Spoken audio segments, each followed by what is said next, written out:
Mga kapatid, isa pang kahinaan ng maraming simbahan sa Pilipinas ay ang pagkiling sa partikular na kandidato o partido. Sa halip na gabayan ang tao ayon sa konsensya, minsan nagiging parang endorser ang simbahan at nawawala ang moral authority nito. Kapag ang leader simbahan ay lantaran o palihim na kumakampi, nagmumukha tayong parte ng kampanya, hindi tagapagdala ng ebanghelyo. At kapag ang simbahan ay pumapanig sa trapo, nagiging moral cover ito para sa mga taong dapat sana ay hinahamon natin. Mga kapatid, hindi natin kailangan ng politika para maging relevant. Ang kailangan natin ay katapatan sa Diyos, sa bayan at sa katotohanan kahit sinong kandidato pa ang nasasagasaan.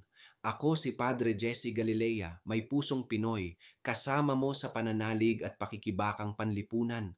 Hanggang sa muli mga kapatid.